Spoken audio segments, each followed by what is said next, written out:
Jenny की हालत देखकर रुद्र फादर डिसिल्वा से मिलने पहुंच गया, लेकिन उसे समझ में नहीं आ रहा था कि वो फादर को क्या बताए।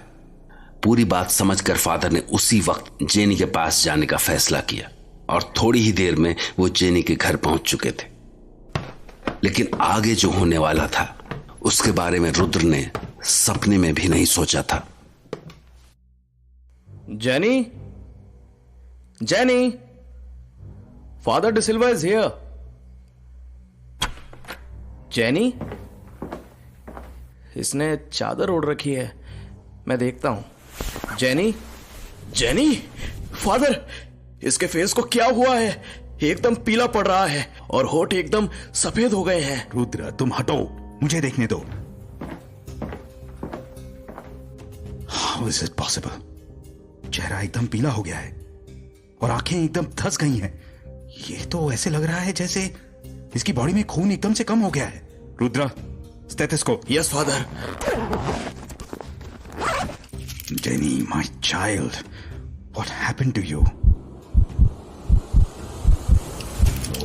नो नो रुद्र, जेनी की हालत बहुत ज्यादा क्रिटिकल है। इसकी बॉडी में किसी वजह से बहुत ज्यादा ब्लड लॉस हुआ है। अगर इसे इमीडिएटली ब्लड नहीं चढ़ाया गया तो इसका बचना पॉसिबल नहीं है। फादर, बट ये कई... रुद्र, हमारे पास टाइम नहीं है। इसी वक्त ब्लड नहीं चढ़ाया गया तो ये मर जाएगी। हमने पहले ही काफी देर कर दी है। हम इसे अभी हॉस्पिटल ले चलते हैं। रुद्र, इस गांव के हॉस्पिटल में ब्लड ट्रांसफ्यूजन की फैसिलिटी नहीं है। Oh no Father. और पास में किसी बड़े हॉस्पिटल में पहुंचने के लिए कम से कम घंटा भर लग जाएगा। इतना टाइम नहीं है हमारे पास। Father, just a minute.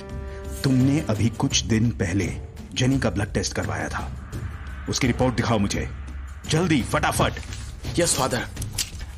Come on, be quick. ये लीजिए फादर। Yes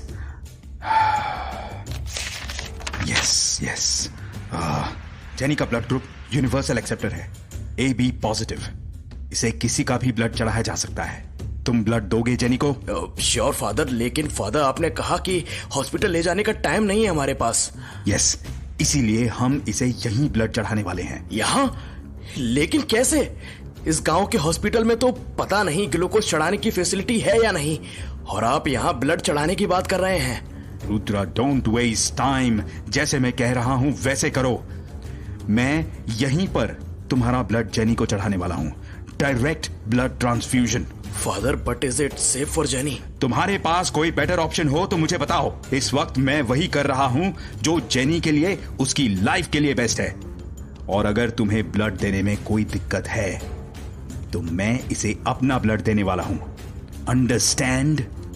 yes father. अब यहां पास वाले बेड पर लेट जाओ और मुझे अपना काम करने दो। Don't worry, I know it's risky, but it's an emergency situation. इस वक्त हमारे पास कोई ऑप्शन नहीं है। पहले के वक्त में ब्लड ट्रांसफ्यूजन ऐसे ही होता था। Now calm down, relax.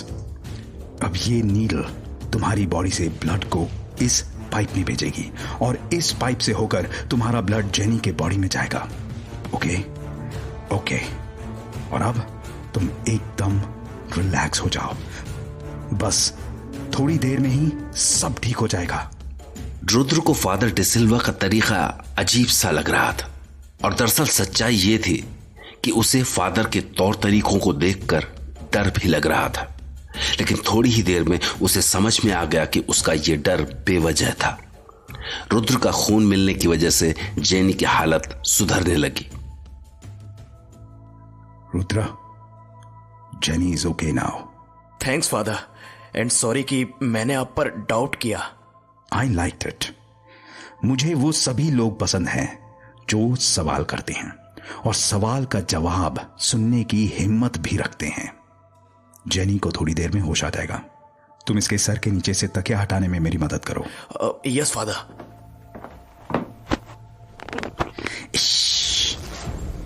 Strange and weird. क्या हुआ फादर? ये जेनी की गर्दन के पीछे दो निशान देख रहे हो? हाँ, ये तो बड़ा ही अजीब निशान है। हाँ, बीच में से डार्क, चारों तरफ से सफेद, फटे हुए किनारे, किसी चीज के निशान है ये। ऐसा लग रहा है जैसे ये निशान कुछ दिन पुराने हैं। मगर इनके बीच तो खून का निशान दिखाई दे रहा है। यू आर राइट, लेकिन ये निशान पुराने हैं, मतलब हो सकता है कि इस निशान से बार बार खून बह रहा हो। फादर, मैंने इन पर कभी ध्यान ही नहीं दिया, लेकिन क्या ऐसा हो सकता है कि यहां से खून बहाने की वजह से जेनी में खून की कमी हो गई हो? नो नो नो, अगर ऐसा होता तो ये चादर खून से सन चुकी होती। लेकिन इन निशानों का रिलेशन जेनी की हालत से जरूर है। कहीं ऐसा तो नहीं कि... ओ फादर, आपने कुछ कहा? हाँ?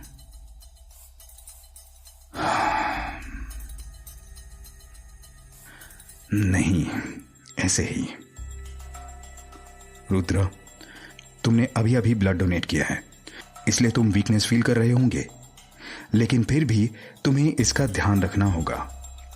और मुझे लग रहा है कि हमें जेनी के इलाज के लिए कुछ और भी करना पड़ेगा। मैं समझा नहीं फादर, आप क्या कह रहे हैं? रुद्र, वक्त आने पर सब समझ जाओगे। मुझे अभी किसी जरूरी काम से बाहर जाना है।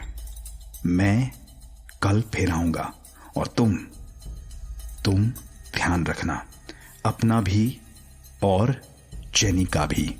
Yes father. आज जिस तरह फादर डिसिल्वा ने जेनी को संभाला था, उसके बाद रुद्र का फादर पर यकीन बढ़ गया था। लेकिन इसके बाद भी रुद्र को फादर की सारी बातें समझ में नहीं आ रही थी। पर वो कुछ सोचे उससे पहले ही उसके पास मेंटल हॉस्पिटल से एक जरूरी बुलावा आ गया। वो जेनी को इस हाल में छोड़कर जाना तो नहीं चाहता था, लेकिन मेंटल हॉस्पिटल में कुछ ऐसा घटा था कि रुद्र को जाना ही पड़ा। साहब, मैं अकेला कंपाउंडर क्या क्या करूं? ये पागल नहीं है, ये क्रिमिनल है, ये टेररिस्ट है, आतंकवादी है। पूरा पागल खाना एक तरफ और ये अकेला एक तरफ। रात को परेशान किया, दिन में परेशान किया, इतना परेशान किया कि जंजीरों में बांधा होने के बाद भी काबू में नहीं आ रहा था। मैंने सोचा इसको इंजेक्शन लगा के सुला देता हूं, इसीलिए मैंने गार्ड को बुलाया। लेकिन पता नहीं इसमें कोई भूत प्रेत आ गया क्या। इसने उसके सर पर इतना जोर से मारा कि खून ही खून हो गया। बाकी के गार्ड आए तब कहीं जाके इसको काबू में किया है। साहब, मैं क्या कह रहा हूं, ये पागल पता नहीं कितनों को पागल करेगा।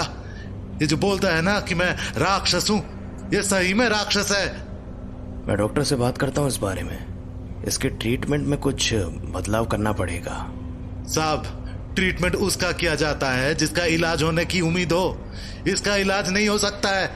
तुम अपनी ये बातें रहने दो, मैं इससे बात करता हूं। साहब, रहने दो, मैं मना कर रहा हूं आपको। तुम अपना काम करो। साला क्या लिखवा के लाया मैं। घर पे बीवी नहीं सुनती और रिया।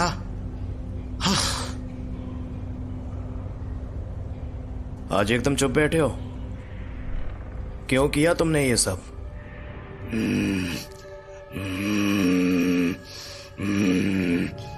जवाब दो, क्यों किया तुमने ये?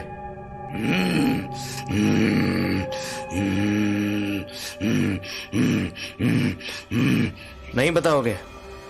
ठीक है, डॉक्टर कह रहे थे कि तुम्हें दूसरी जगह शिफ्ट कर देंगे।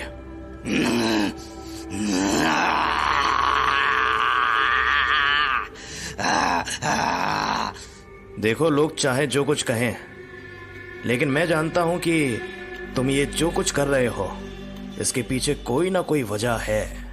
बताओ मुझे, क्यों मारा तुमने गार्ड को?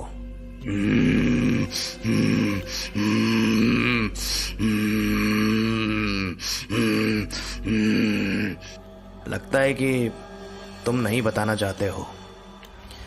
ठीक है, मैं जाता हूं। गार्ड था इसलिए जिंदा छोड़ दिया।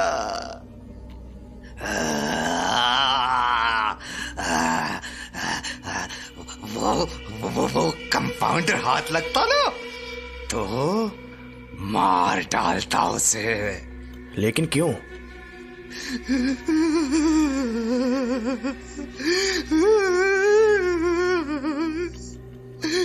ये कंपाउंडर